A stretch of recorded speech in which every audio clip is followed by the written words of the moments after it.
gostaria assim, de falar bastante para as pessoas que estão nos assistindo, porque tu trabalhou no esporte, Sim. Trabalhou com bastante estudantes, atletas, mas essa questão de cabeça, né?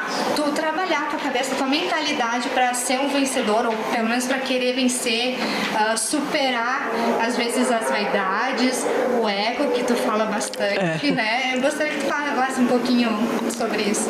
Sobre isso, né? Então, assim, na realidade, a minha pesquisa também se baseou muito o meu caminhar, né? Porque a pesquisa você pega uma teoria, aplica e vai conversando com os técnicos. Lembro também de como eu era atleta e faço realmente uma série de análises naqueles resultados, né? Então, assim, o que me intrigou a primeira vez que eu comecei a aplicar os instrumentos, né, para fazer uma avaliação, eu fiz primeiro uma avaliação entre o equilíbrio, né? Assim, seria qual é a sua intenção para realizar alguma coisa, né?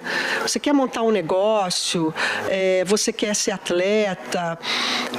O que está por trás disso, né? Então, vem de um equilíbrio entre o meu ego e a minha maestria, ou seja, o meu treinamento, a minha autossuperação, a minha superação. E aí, Livne, eu comecei a ver assim que, para mim, o ego ele deveria sempre ser algo assim que não fosse o protagonista da história. Que eu sempre deveria focar na maestria. E realmente a maestria ele é o principal. Né? Ele é o principal na realização de alguma coisa. O que é? Eu estudar, eu me preparar, eu estar com pessoas que vão me ajudar no crescimento. E o ego, eu não estudava muito ele. Só que eu comecei a observar, e conversando com técnicos, que pessoas com muito grau de treinamento, de foco, anos de estudo, anos de preparo, eu observei que quando o ego, né, na avaliação, ele era baixo demais, a pessoa não conseguia obter bons resultados. Então, é como se o ego, a maestria, o treino, a dedicação se eleva e o ego também se eleva junto. O que acontece?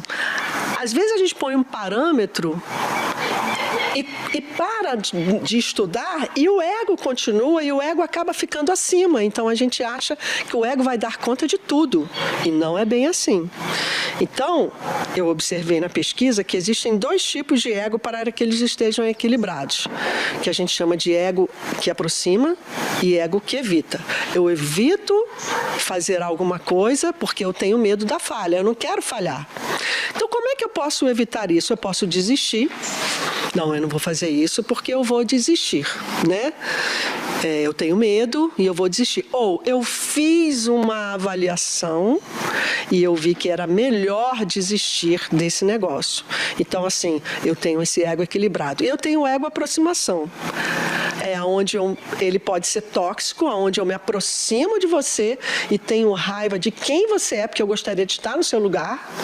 Ou eu olho para você e falo, o que a Livne tem que encaixaria na minha caminhada e ela pode me ajudar com essas ferramentas. Então, esse ajudar, né? Então, é um ego que eu avalio, eu vou evitar a falha fazendo uma boa avaliação. Eu vou crescer o meu ego pedindo ajuda ou olhando o que você faz. Então, o outro ele é muito importante nessa construção, tá? E isso eu consigo equilibrar esse ego. É um ego social, é um ego onde eu me coloco. Então, o que acontece? Pessoas, quando estão no início da caminhada, estudam muito, treinam muito, se preparam muito, mas mantêm um grau assim de repressão, como se fosse de estar mais tímido, não se coloca, sabe, não acredita, uma insegurança muito grande, e isso atrapalha. E o que acontece? Quando ele fala, eu quero chegar em determinado grau, que ele acha que tem aquele limite, né? E aí ele para de treinar, ele para de estudar, ele para de pesquisar e deixa que o ego tome posse. Aí é realmente onde as pessoas falam, o ego vai ser o seu inimigo, o ego vai atrapalhar você. Mas por que o ego está atrapalhando você? Porque ou eu quero destruir você ou eu evito por conta do medo, tá? Ou eu paro de estudar. Então, essas alterações que realmente, na hora que eu vou realizar alguma coisa, essas questões realmente influenciam. Então, eu comecei comecei assim, fiz pesquisa em atletas de alto nível, medalhistas olímpicos, e eu vi que eles, são pessoas que treinam há pelo menos 10 anos, né? E eu vi que eles se sentiam superiores ao seu oponente. E eu fiquei assim, impressionada com esse resultado. Mas por que ele tem? E alguns técnicos começaram a conversar comigo. Professora, olha só o resultado dessa pessoa. Principalmente assim, vamos dizer, no esporte coletivo, é o centroavante. O centroavante, ele tem que ter um ego realmente forte, né? Às vezes forte até demais, né? Mas, ou seja, esse ego, ele vai equilibrar na realização, no objetivo.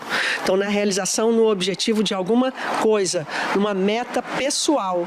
Então, eu tenho uma meta para alcançar algo. O que vai me equilibrar? A minha dedicação, a minha maestria e o meu ego.